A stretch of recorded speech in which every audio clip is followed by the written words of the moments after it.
To begin with, I would like to swiftly introduce my topic and the studies I have created before arriving at my design. Introduction. The first thing that comes to the mind when Punnamada Lake is mentioned is the fierce snakeboat races which have been celebrated for the past 68 years and have been the live wire of the people of Kuttanad. The snakeboats, which is the testimony to the rich and ancient cultural heritage, has been a showpiece of Kerala tourism. Apart from the snakeboats, the lake is famous for the houseboat tourism, which has flourished the economy of the region. Yet, being a center of attention in the tourism industry in Alappuzha, there isn't proper dedicated facilities or proper structures that could be used to its best potential in creating more revenue to the Alappuzha tourism. This is when the idea of designing a facilitation center at Finishing Point Alappuzha was put forth. All facilities could be provided. Initially, the design was for a snakeboard museum, but looking deeply into the context, there was a scope of improvement in the existing infrastructure. The site was chosen to be at Finishing Point, the most iconic location for the snakeboard races. Even though it is an iconic location, it is abandoned throughout the year, especially the Rose Pavilion in the Jacobs Island. The only activity is during the Nehru Boat Race and CBL, which is an IPL-like event for the snakeboat races. Designing a museum alone would affect the context and the service of the houseboats, so accommodating a houseboat terminal with adequate facilities like multipurpose hall and hotel facilities could make the design more feasible throughout the year. Design methodology. I've done my site study first, followed by the live and literature case studies, so that I could find suitable design with similar site context. Here are some of the newspaper clippings showing the present state of the iconic snakeboats slipping into ruins. Next, I've done some study on snakeboats, the history of snakeboats, and the history of the Nehru boat race. I've also done some study on the size of the snakeboat and the different types of snakeboats. Scope of the project. Snakeboats have become such an important part in Kerala history and culture that it has become an ambassador for Kerala tourism. One of the most bought souvenirs from Kerala is the snakeboat model. Snakeboats have a 400-year-old tradition and it requires specially skilled craftsmen to create such an elegant and beautiful boat. Even though snakeboats have a great prominence in the lives of the locals, it does not have a stage that can be used to showcase the history and beauty of the sport. Houseboat tourism has created the most revenue in Alappuzha tourism. Combining both the houseboat and snakeboat museum can create a very feasible structure in the area. The site is also located in the tourism promotion zone in the proposed master plan of Alappuzha, and a new major road connecting the two lands has the potential to create a very active zone. Next, I would like to go to my site study. The location of my site is at Finishing Point, Alappuzha. The site area is around 7.75 acres. The climate is temperate and humid and ranges between 20 degrees Celsius to 35 degrees Celsius.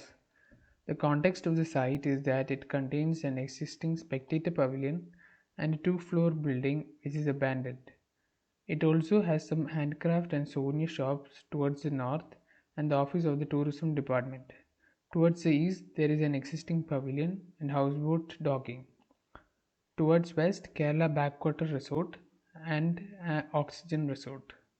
The existing structures in the site will be demolished and proper planned and designed structures will be made. The topography of the site is that it is fairly flat. There is a 4-meter level difference and slopes towards the water body. The soil is brown hydromorphic soil. The site was earlier cleared for a different project, so there aren't much vegetation except for some coconut trees, palm trees, and wild ground cover. Alappuzha is flooded after heavy rains, especially near the water bodies. As per local witnesses, the site was flooded during the 2000 and 2019 floods up to 2 meter. Next, I would like to go to my site analysis. Figure ground and physical infrastructure. The site is surrounded by commercial buildings which is responsive of the tourist activity in the area. The roads around the site have medium traffic intensity. The buildings are mostly contemporary, with very little following the traditional style. Most of the buildings are 1, 2, 3 floor buildings, whereas some hotels and tourist offices have 2 to 8 floors. The tallest building in the region is the Kerala Backwater Resort, which is almost 10 floor building. Vegetation and ground cover. As mentioned before, the site was earlier cleared for a different project. There are some coconut trees, palm trees, and other trees. So there isn't much trees which need to be retained. It can be relocated according to the built environment. Accessibility. The accessibility to the site is possible through road, waterways, and by foot. At present, the site acts as an obstruction to the locals and tourists from accessing and viewing the Punamada Lake. They have to go around the site, which takes around 350 meters. So, by allowing the public into the site by creating a pedestrian pathway and an activity hub alongside the proposed structures, will act as a catalyst in creating activity in the site premises. Wind. The microwind is from southwest to northeast, and meanwhile, the microwind, which is predominant in the site, is from the lake to the land side. Sunpath. I've done two case studies to analyze the sunpath in the buildings. As it is near the water body, I can use caustics in the interiors of the building. Topography and surface drainage. The site has a 4-meter level difference sloping from the west to east. The surface drainage runs off to the lake. As there isn't much level difference from the lake, it has a chance of flooding after heavy rains, which is seen common in the Kutanad region. View analysis. The site is blessed with a great view towards the Punamada Lake, which extends to the Vemnad Lake. You can also view the different activities happening in the lake. Utilizing of the view is a big priority in the design, although the views behind isn't very pleasing, especially the 10-floor Kerala Backwater Resort, which looks very out of context. Next, I would like to rush through my literature and live case studies. The first one is Winmere Jetty Museum, located in Winmere, United Kingdom. I've selected it because it creates an emphasis on the visitor experience between the building, landscape, boats, and water. The second literature case study was Denmark Rowing Stadium.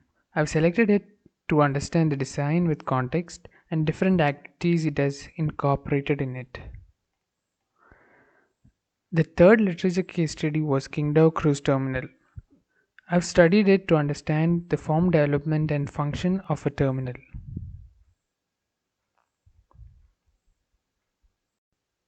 Next, I would like to move on to my live case study. The live case study I've chosen is the Odisha State Maritime Museum. I've chosen it as it is the only museum with real boat displays in India. It may give the functional requirements of a museum in terms of space and area. It also allows to understand the visitor response and experience in a maritime museum. I've also analyzed the figure ground, public versus non-public, spatial hierarchy, natural light, structure, and circulation in the museum.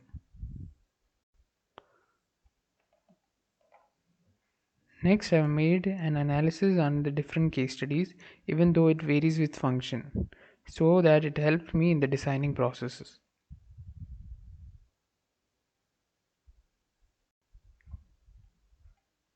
Next, I have made the design brief along with the area calculation with the permissible FAR and coverage for Group D buildings.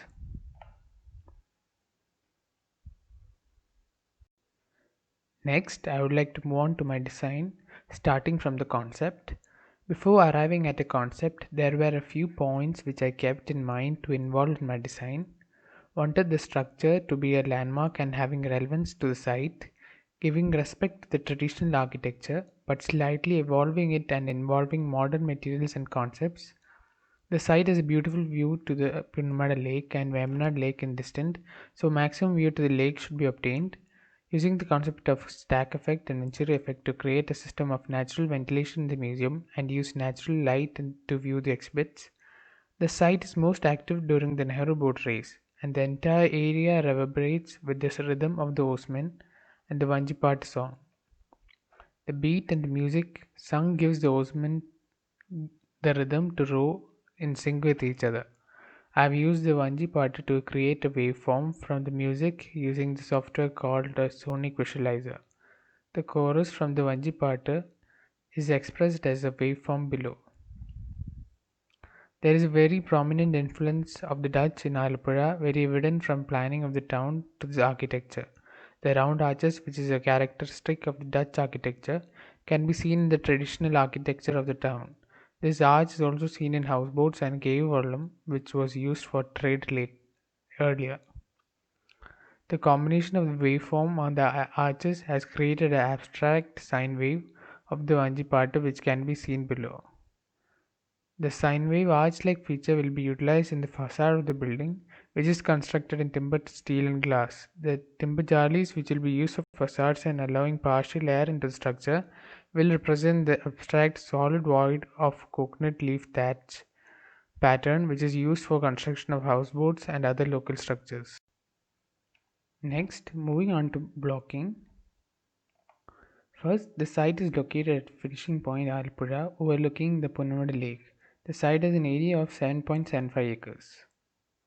The building was blocked near to the lake to capture the view and allow maximum wind to enter the structure. The building is then divided into four according to its function, which is museum, houseboat terminal, hotel, and rose pavilion. A multi-purpose bridge connects the island with the mainland. Steel jarly screens are used for inlet of air and partial views to the lake. Clerestory windows act as outlet of air in the museum block as a result of stack effect. Hotel block is also placed parallel to the Vada Canal and is in the direction of the mangrove end. The curved wall of the museum block allows for a reflective pool where installations could be installed. A public pathway is also created alongside the lake, connecting other buildings. Timber decks are also created for houseboat docking and accessibility. The existing contour is then shaped with respect to the built environment and slopes down to the water body, allowing for a 1.5 level difference which could prevent water from flooding into the structure. Parking and other amenities are provided. 7. The structure is then applied with materials which are light and durable according to the soil bearing capacity. Moving on to zoning. Zoning was based on the segregation of space with respect to accessibility, noise, and function. The office block of the museum and houseboat terminal was zoned together as one entity, away from loud spaces like the boat workshop and service rooms. The hotel block was zoned with respect to capturing the views, privacy, and serviceability. The Rose Pavilion also functions as a houseboat terminal with adequate facilities. The bridge, meanwhile, acts as a VIP pavilion during the boat races. Next, moving on to the master plan. 1 is the museum block, 2 the houseboat terminal office, 3 is the hotel, 4 is the VIP pavilion and the bridge, 5 is the Rose Pavilion and the houseboat terminal, 6 is the parking facilities, 7 is the bus parking, 8 is the service entry for the museum, 9 is the service access to the hotel.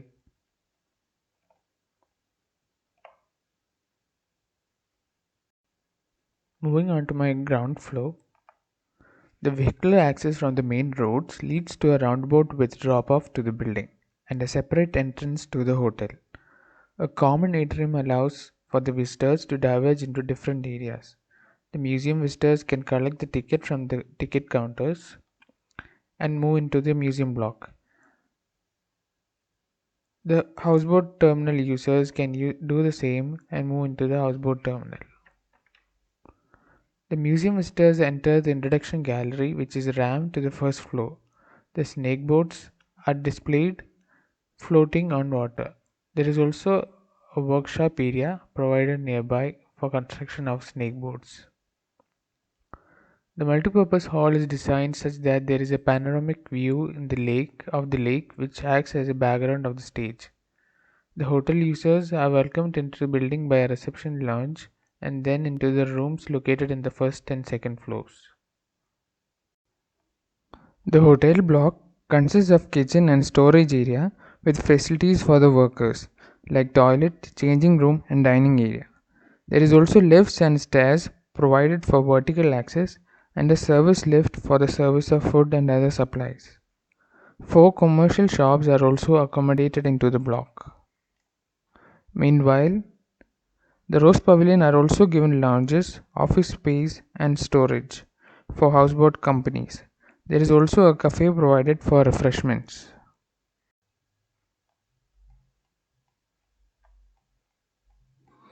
Coming onto the first floor of the museum block consists of library spaces with digital archives. Small snakeboards are also hanged from the roof. Museum storage and office spaces are also provided. The hotel block consists of different restaurants, bar, live kitchen, single and double room. Seating spaces are also provided on top of the Rose Pavilion.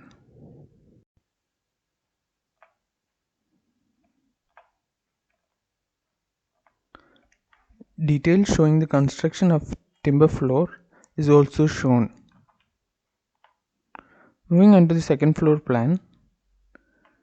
The second floor plan of the hotel block consists of single room and suites, facilities like gym, entertainment area, spa, pool facilities for both adults and kids, rooftop lounges are also provided. The bridge consists of rooms for VIP and VVIP to view the snakeboat races. A travelator is also provided for fast movement throughout the bridge.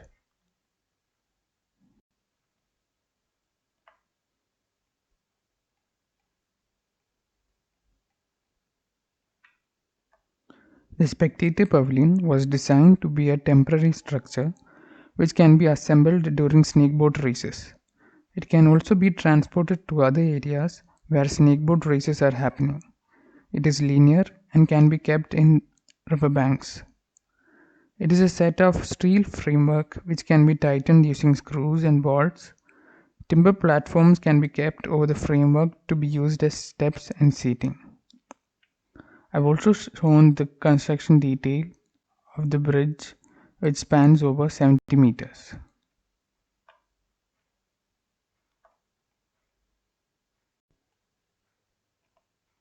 For special topic, I decided to study on the natural lighting in museum areas. I've looked upon the different possibilities of natural lighting in museum interiors and its role in visual and human performance. I've achieved this in my design with skylight and clear story windows. I would like to conclude my presentation by showing the different spaces in my design. Thank you.